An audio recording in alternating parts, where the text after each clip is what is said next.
사랑하는 성도 여러분, 지난 한 주 동안에 여러분 어떻게 별거 없이 잘 지내셨는지요? 저는 상처는 별이 되고 눈물은 비전이 됩니다. 두 번째 메시지를 전하겠습니다. 특별히 시편 제23편 말씀을 중심으로 해서 오늘 두 번째 시간으로 2절의 말씀을 중심으로 말씀을 전하겠습니다.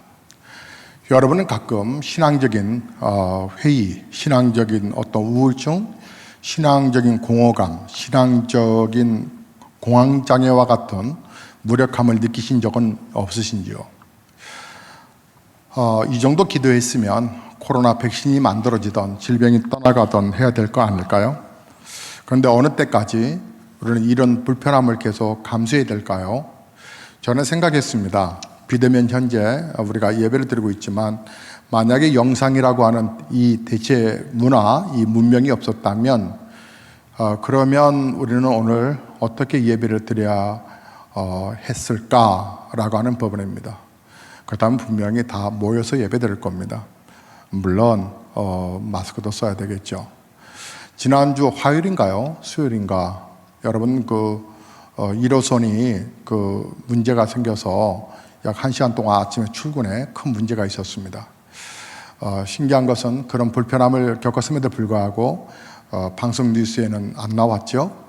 근데 그곳에 이제 정체가 되고 또 고장이 났으니까 얼마나 사람들의 교통편이 불편했겠고, 이제 또 사람들이 얼마나 몰려 탔겠습니까? 더군다나 출근 시간에 완전히 앞뒤 그냥 꽉꽉 숨이 찰 정도로 미어터지는 그 출근의 전쟁. 꽉 막힌 이 전철 안에서 얼마나 많은 숨어있는 그런 감염자에 의해서 얼마나 많은 또 병들이 옮겨졌을까. 안타까운 것은 자기 자신이 그런 양성 반응이 있다고 하는 사실을 모르는, 스스로도 자가 진단을 모르는 그런 병체를 갖고 있다고 하는데, 그런 분들이 함께 그 전철 안에 왜 없었겠습니까? 우리는 또 나름대로 안전수칙을 지킨다 하지만 우리 스스로 노력해서 이것을 벗어날 수 있는 길은 사실 장담 못합니다. 어느 곳에서 어떤 양성 반응을 갖고 있는 사람을 만날지 모르고, 또 우리 가족 가운데서도 또 그런 병에 걸렸는지도 모르고 우리는 같이 생활하고 같이 식사하고 그러죠. 그 가운데서 정말 살아남는다는 거 참 하나님의 은혜라고 생각하고요. 그런 면을 생각할 때 교회가 너무나 심한 그런 핍박의 대상이 되고 있다는 게, 공정치 못한다는 게, 우리가 화가 나는 것은 공정치 못하다는 거죠. 매도한다는 것이죠. 꼭 물론 거기에 대해서 정당화시키거나 거기에 대해서 변론할 생각은 없습니다. 왜냐하면 그런 말 자체를 만들게 한 그 자체가 부끄럽기 때문입니다. 여러분, 어쨌든 우리는 이 힘든 시간들을 보내고 있습니다. 소상공인의 이 삶이 대기업은 대기업대로, 세상에 여러분 비행기 항공사가 그렇게 부도가 날 줄이야 생각을 했겠습니까?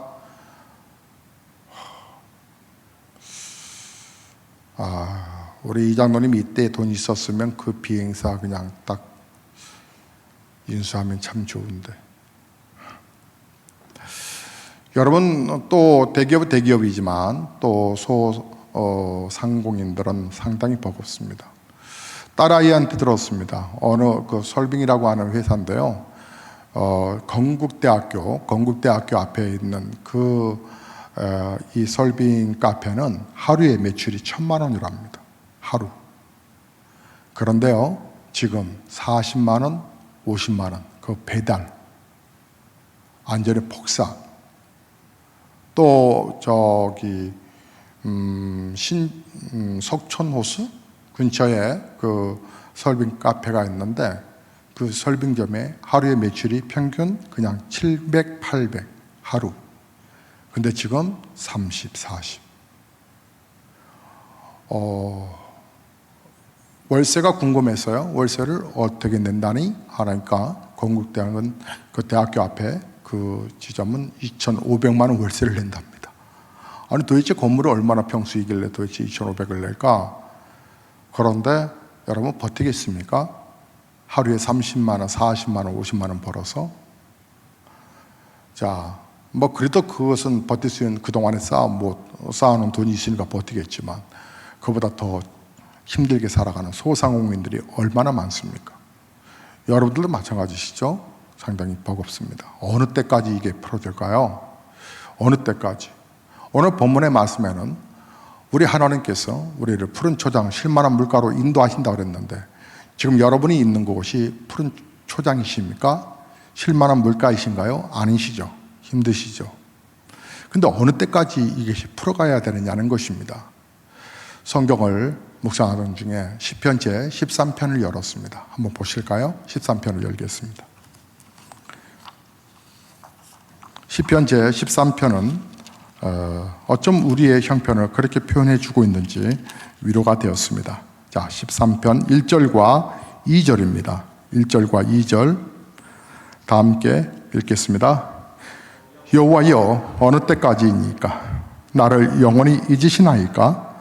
주의 얼굴을 나에게서 어느 때까지 숨기시겠나이까? 나의 영혼이 번민하고 종일토록 마음에 근심하기를 어느 때까지 하오며 내 원수가 나를 치며 자랑하기를 어느 때까지 하리이까? 어느 때까지입니까? 어느 때까지입니까? 어느 때까지입니까? 어느 때까지예요? 자, 1절과 2절에서 어느 때까지입니까? 라고 하는 법안을 4번이나 반복을 합니다. 누가요? 시편 기자인데 그 사람 누굴까요? 다윗입니다. 하나님이 안 계신 것 같고요. 계신다 하여도 그분은 나를 떠나신 것 같고 나를 사랑하지 않으신 것 같고 나의 이 탄식에 이 간구한 기도를 무시하시는 것 같고 안 들으시는 것 같고 제가 필독서로 읽었었던 그 예전에 그 신학생 때 읽었던 그 책이 있습니다. 그 일본의 저자인데요. 엔도 슈사쿠라고 한 분이 쓴 침묵이라고 하는 책입니다. 책 내용은 대충 이렇습니다. 1700년대에 기독교 복음은 일본에 먼저 들어왔죠. 그때 많은 복음의 확산이 일어나기 시작했습니다. 그때 당시에 도쿠가와 이 봉건 통치 시대였었는데 그때 우리나라의 대원군의 세국 정치처럼 외국 문물에 대해서 세국 정치를 펼칠 때였었습니다.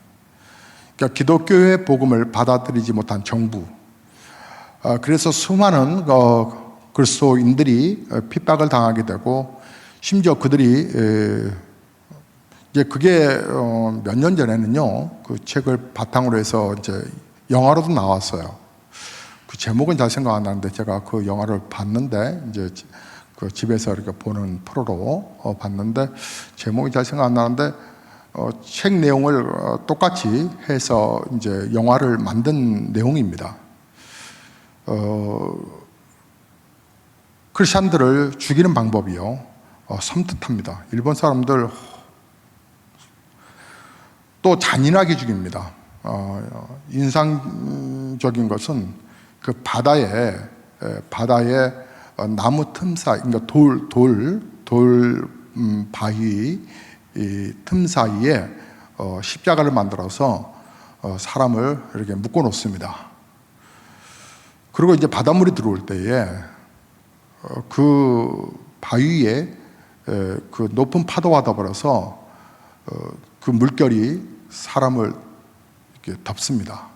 이제 덮었다가 또 물이 빠지고 또 덮었다가 빠지고 그러니까 십자가에 이제 이렇게 묶여 있으니까 꼼짝달싹하지 못하는 거죠. 물고문인데 결국은 그렇게 죽어갑니다.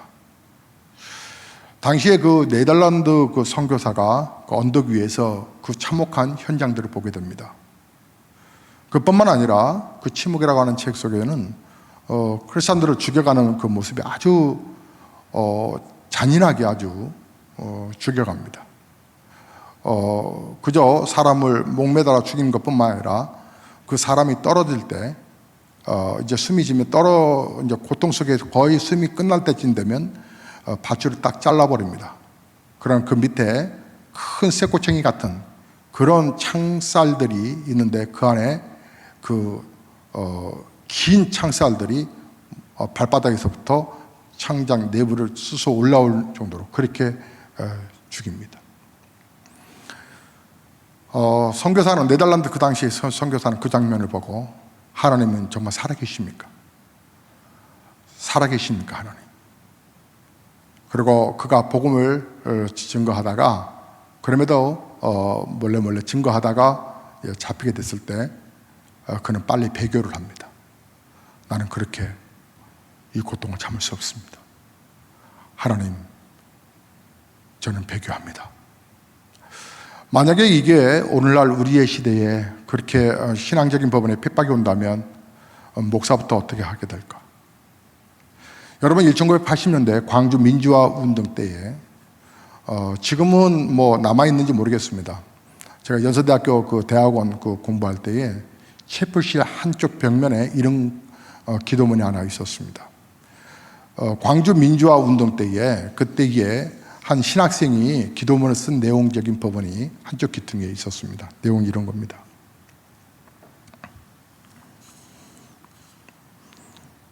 하나님, 이제는 당신이 회개하셔야 할 때입니다. 이제 이런 충격적인 말로 기도문이 됩니다. 주여, 당신의 뜻은 무엇입니까? 당신의 뜻을 안 이상 우리가 이 땅에서 실현할 그 뜻을 실현할 자신이 없습니다. 아니, 힘들어서 못 해먹겠습니다. 우리 보고 회개하라고요? 우리가 죄인이라고요?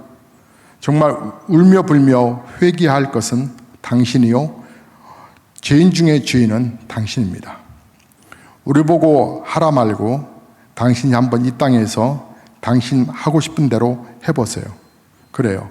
우리는 아무것도 하지 못합니다.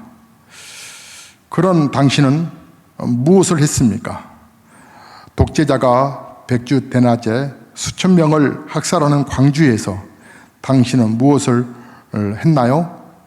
당신이 선택했다는 우리는 아무것도 못했지만 당신은 또 무엇을 했는가요?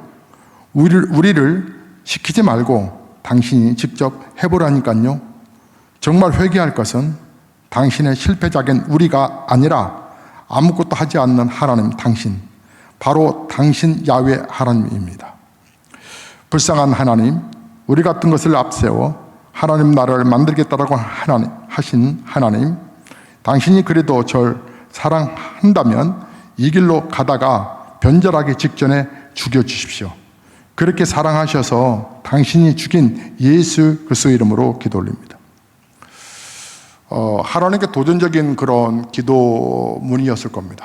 그런데 그 채플 한쪽 벽면에 그 기도문을 계속 남아뒀던 이유가 뭘까요?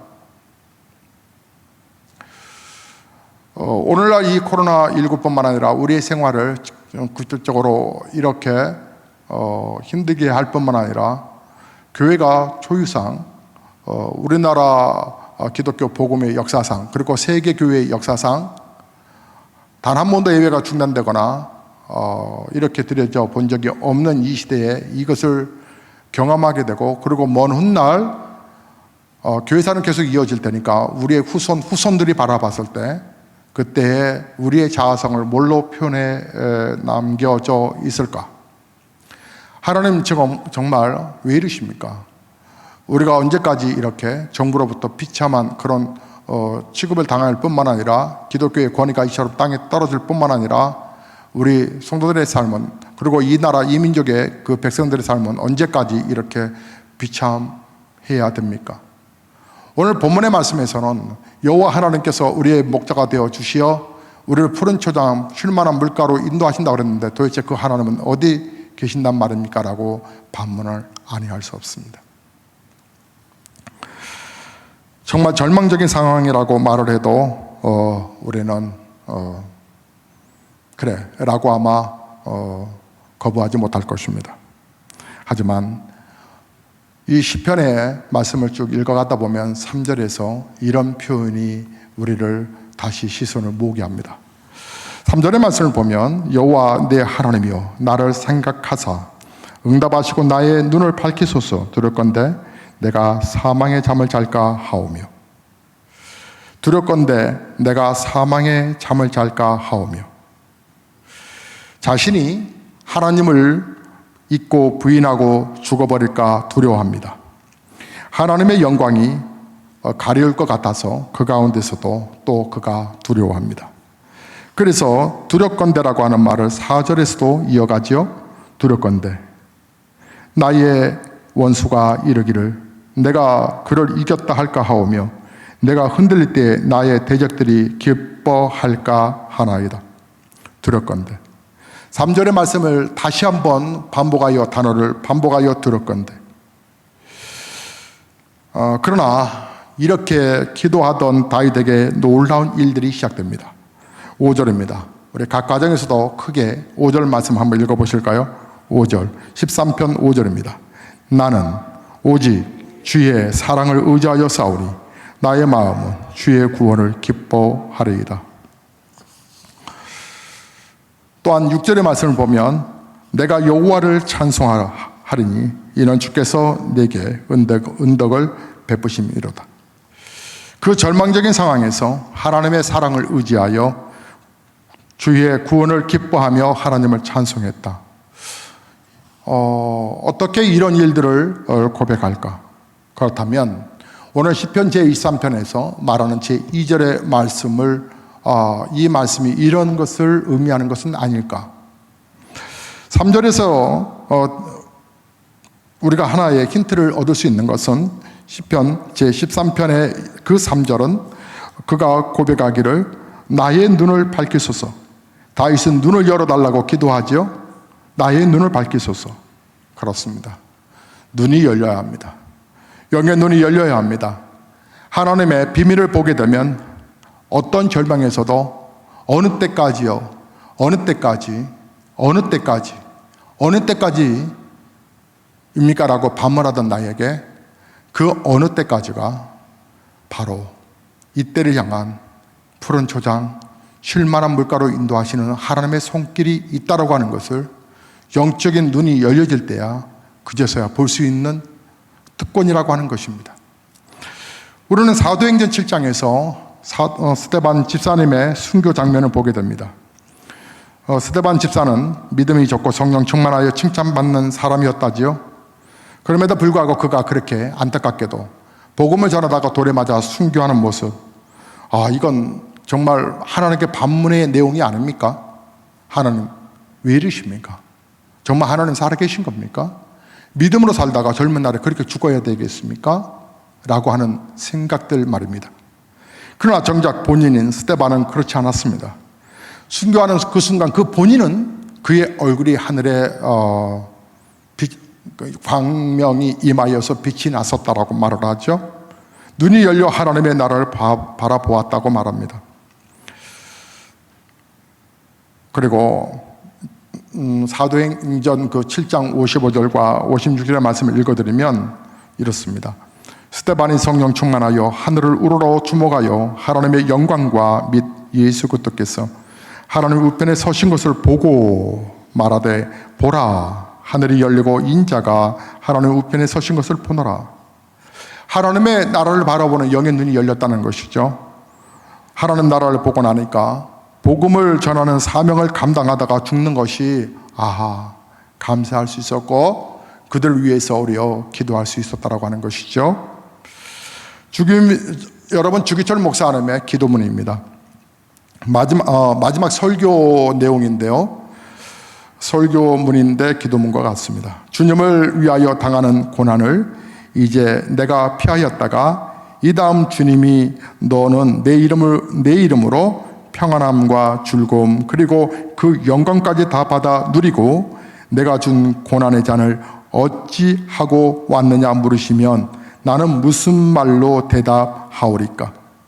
주님을 위하여 져야 할 십자가를 내가 이제 피하였다가 이 다음 주님께서 내가 너에게 준 유일한 유산인 그 십자가를 어찌하고 왔느냐 물으시면 나는 훗날 무슨 낯으로 주님을 대하리까?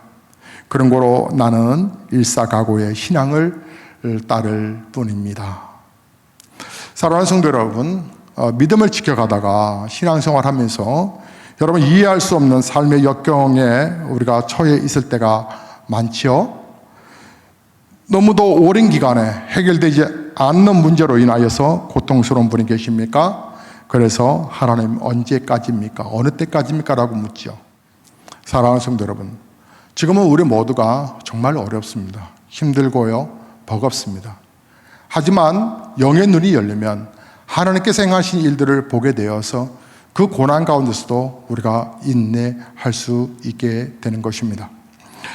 여러분, 그래서 때로는 우리가 너무나도 오랜 기간에 해결되지 않은 문제로 인하여서 고통스러울 때 하나님 어느 때까지입니까? 이게 나에게 푸른 초장입니까? 이게 나에게 쉴만한 물가일까요? 근데 중요한 것은 여러분, 양이 푸른 초장에서 쉬고 누울 때에 법원 앞에선 먹을 것이 있어서 또 물가가 있어서 눕는 것이 아니라 양에게 가장 절대적인, 가장 필요한 것은 목자입니다. 목자가 옆에 있느냐 없느냐에 따라서 바로 쉬고 또 누리고 또 안식을 누릴 수 있는 것인데, 그래서 1절에 여호와는 나의 목자시니 내게 부족함이 없으리로다. 목자라고 하는 분이 계실 때에 내가 있는 곳이 푸른 초장이 되고 쉴만한 물가가 될 수 있다고 하는 것입니다. 하나님을 믿을 수 없어 라고 탄식하며 정말 하나님이 계신다면 어찌 내가 이래, 내 삶이 어찌 이래야 되고 나라는 이 꼴이 되고 한국교회는 이렇게 파괴되어야 되나, 이제는 하나님께 기도하는 것조차 포기하고 싶어 라고 여러분 생각이 들는지 모르고 가까이서 여러분의 삶 속에 여전히 기도해도 미동조차 하지 않는 환경을 보면 여러분이 낙심할 수 있을지도 모르겠습니다. 지금은 아니라 할지라도 앞으로 그런 상황을 혹이라도 우리가 당할 수도 있을 텐데, 그러면 여러분은 그때 어떻게, 지금 준비하지 아니하고 그때 어떻게 그 문제를 해결하시려고 합니까? 자, 중요한 결론에 우리가 다다르게 됩니다. 눈이 열려야 한다고 하는 것이죠. 영의 눈이 열려져야 한다고 하는 것이죠. 영의 눈이 열려지기 위해서는 여러분 기도 외에는 없겠죠. 여러분 십자가를 바라보셔야 합니다. 영생의 소망 되신 우리 주님을 바라보셔야 합니다. 임마누엘 하시는 예수님을 바라보셔야 합니다. 그러면 예수님께서 절망에서도 하나님의 그 사랑이 무엇인지 우리에게 보여주실 것입니다. 그래서 우리의 상처가, 여러분, 우리의 또 눈물이 별이 되고 비전이 되는 것을 볼 수 있다고 하는 것이죠. 다윗은 항상 하나님을 바라보는 믿음을 가지고 있었습니다. 그래서 절망적인 그런 상황에서도 결국 찬양할 수밖에 없었다라고 말했던 것이죠. 예수님을 믿는다라고 하는 것은 예수님의 구원이나 능력이나 복을 믿는 것이 아닙니다. 그런 믿음은 반드시 실망하고 무너집니다. 어려운 일이 생기고 어두운 시절이 오고 억울한 일을 당하고 기도응답이 지연되고 악의 세력이 득실해서 악이 세력을 얻으면 예수님께서 십자가에서 이루신 일들조차 마치 사라지고 또 가리운 것처럼 여겨집니다. 베드로는 성령 충만한 후에 죽을 위기에서 살아났고 그가 설교하니까 하루에 수많은 사람들이 구원받았다고 그럽니다. 그러나 스데반 역시 동일하게 성령 충만했으나 그가 설교하니 오히려 사람들은 은혜 받아 하나님 앞에 돌아온 숫자가 아니라 돌을 들어 그를 쳤습니다. 예수님의 구원 능력 복만 믿는 자는 그것을 잘 설명할 길이 없습니다. 그러나 예수님이 늘 함께 하심을 알고 그 예수님을 믿는 자는 다르다고 하는 것이죠. 예수님을 믿는다고 하는 것은 예수 그리스도가 사기꾼이 아니다, 거짓말쟁이가 아니야, 그분은 정말 나와 함께 하신다고 하는 것을 이루어 가시는 분이야 라고 하는 부분을 믿는다고 하는 것이죠. 모든 것이 소망이 없고 좌절이 와도 나는 주님을 믿습니다. 왜요? 함께 하시니까요. 모든 것이 설명될 때 나는 내 믿음이 신원될 것을 확신합니다. 마침내 하나님은 사랑과 공의의 하나님으로 드러나실 것입니다. 주님, 저는 이 상황을 이해할 수 없습니다. 정말 듣도 들어보지도 못했던 그런 코로나19의 질병이 이렇게까지 오래 갈 줄은 생각도 못했습니다. 그러나 언젠가 이 질병이 왜 우리나라뿐만 아니라 전 세계 열방에, 그리고 한국교회를 뿌리째 흔들어 놓는 이 사건의 이 의미적인 모든 것이 설명될 날이 올 것을 저는 확신합니다. 그때까지 저와 여러분은 주님 편에 서 계셔야 합니다. 예수님을 믿는다고 하는 것이 이와 같은 것이니까, 이렇게 예수님을 믿으면 상황들이 아무리 어둡더라도 어느 때까지 이럴 수 있습니까? 라고 반문이 들 정도로, 회의가 들 정도로 찾아오는 법은 있다 할지라도, 그래서 우리의 상황들이 아무리 정말 어려워져 갖고 어둡더라도 우리는 그 어둠 가운데 무너지지 아니하고 주님과 함께 그 어려움을 통과하게 된다고 하는 것이죠. 그리고 위기가 지난 후에 우리 영혼은 주를 향해 더욱더 강한 믿음을 갖게 될 것입니다. 여러분이 잘 아는 대로 사드락과 메삭과 아벳느고, 그 사람들은 우상에게 절하지 않았다라고 하는 죄로 불무불이라고 하는, 여러분 일반 불도 아니고 불무불 집어넣어 바로 뼈까지 녹아버리는 그런 불무불, 그 불무불에 던짐을 받게 되었습니다. 그때 그들은 벌벌 떨었다 그러지 않았습니다. 그때 그들은 자기를 죽이려고 하는 느부갓네살 왕 앞에 담대하게 이렇게 말을 하죠. 다니엘서 3장 17절과 18절에 왕이시여, 우리가 섬기는 하나님이 계신다면 우리는 맹렬히 타는 불무불 가운데서 능히 건져내시겠고 왕의 손에서도 건져내시리이다. 그렇게 하지 아니하실지라도 왕이여, 우리가 왕의 신들을 섬기지 아니하고 왕이 세우신 금신상에게 절하지도 아니할 줄을 아옵소서. 그렇게 아니하실지라도, 이것이 하나님을 믿는 진정한 믿는 자의 태도입니다. 이것이 쉴만한 물가요, 또 이것이 푸른 초장이라고 고백하는 성도의 고백일 것입니다. 그러므로 우리가 목자 되신 예수님을 온전히 바라보셔야 합니다. 여러분이 늘 주님 있는 자리 처소에서, 여러분 이번 코로나19 이 사태로 인하여서 여러분이 예배당에서 모이지 못하고 각가정에서 예배드리는 이런 상황 속에서 한 가지 깨닫게 되는 것은 각각 개인적인 영성관리 훈련이 중요하다라고 하는 것을 여러분은 점점 인식해 가실 것입니다. 즉 온전히 내 혼자 있는 그곳에서 예수님을 바라보는 훈련이 필요하구나라고 하는 것을 여러분 실감하고 계실 것입니다.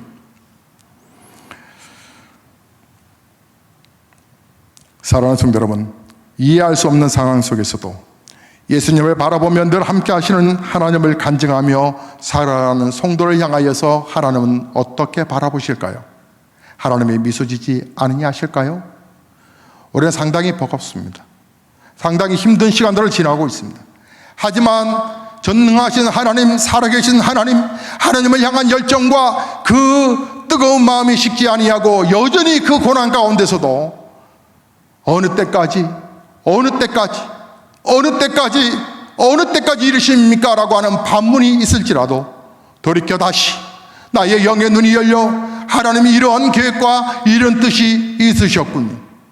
그래서 하나님께서 결국은 믿음을 붙들고 나아가는 성도에게 주시는 이 놀라운 갑절의 축복들, 오늘 여러분 이 한 주간에도 믿음으로 사시면서 절대로 여러분 낙심하지 않기를 바라고, 여러분이 기도하고 십자가를 붙들고 있다면 그 십자가 속에서 역사하시는 하나님의 사랑을 믿으신다면 오늘도 감사의 노래를 불렀으면 좋겠습니다. 믿음의 자리, 밴드, 신앙적인 부분들 기초를 잘 하시고, 이제 다음 주에 대면 예배가 될지 또 이렇게 또 연결될지는 잘 모르겠지만 정부 방침을 좀 보도록 하고, 우리가 각각 또 대면 예배 드릴 때는 기다렸던 그 사모하는 심정을 가지고 함께 예배드리고, 또 그렇지 못한다 할지라도 있는 조서에서 또 하나님을 사랑하는 마음, 영적인 교제가 깊어져 가기를 원합니다. 자, 이 시간에 우리 다 함께 찬송을 드리시면서 우리의 마음을 하나님께 드리고요. 예배 끝나고 여러분들은 이 영상에 올려져 있는 구자 교회 구자인데요. 그리 헌금을 하시면 되겠습니다.